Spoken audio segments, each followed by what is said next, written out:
রিজিক এমন একটা জিনিস, আপনি নিজে রান্না করছেন ভাত, সেটা আপনি খেতে পারবেন না যদি কপালে না থাকে। ঠিক এমনটাই আজ আমার সাথে হলো। যেমন এই বিয়েটা দেখতেছেন, এই বিয়েতে গেলাম কিন্তু আমি খেতে পারলাম না। কীভাবে? চলুন গল্পে করি। এই দেখতেছেন কনে ফটোশ্যুট করতেছে, খুবই ভারী লেহেঙ্গা, তার থেকে ওজনে বেশি।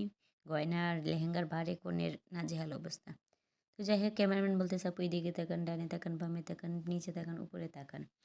ক্যামেরাম্যানের কথা এইভাবে যেভাবে শুনতেছে এই কনেটা, সারা জীবন একে অপরের কথা যদি এইভাবেই শুনে তাহলে না হয় সুখের হয়। তো যাই হোক, আমরা সেদিকে না যাই, আমরা মূল কথায় আসি। তো দেখতেছেন এই যে স্টেজটা খুবই সুন্দর, একদম পরিপাটি সাজানো গোছানো, খুবই ডেকোরেশন। এই হলটাও আমার খুব ভালো লাগছে। আমি এটা দ্বিতীয়বার আসলাম এখানে। এখানে আরেকটা ইভেন্টে আসছিলাম, তখন মেলা ছিল। যাই হোক, আজকে আসলাম বিয়ের দাওয়াতে। তো এখানে মুরব্বিয়ানারা বসবে, দেনা পাওনা যা কিছু থাকে এটা এখানে বসে সব কিছু মানে খোলামেলা কথাবার্তা বলবে তারা এখানে বসে। মানে স্টেজ বাই স্টেজ সব কিছু ভাগ করা ছিল। এখানে মহিলাদের ফ্লোর ছিল, এটা শুধু মহিলারা বসে এখানে খাওয়া দাওয়া করবে।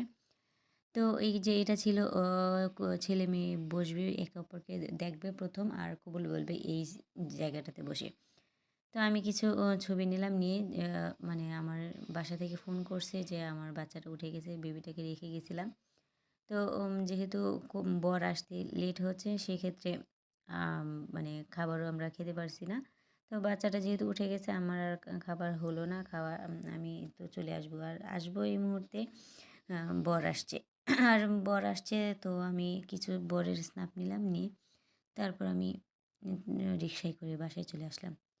তো এই হচ্ছে রিজিক। আমি তো খেয়ে আসবো এই প্রিপারেশন নিয়েই গেছিলাম। তো যাই হোক, এ নিয়ে কোনো আক্ষেপ নেই। যা হয় ভালোই হয়। আল্লাহ রিজিকে যদি না থাকে তাহলে তো আর কিছুই করার থাকে না। তো এই পর্যন্তই। আল্লাহ হাফেজ, টাটা, বাই বাই।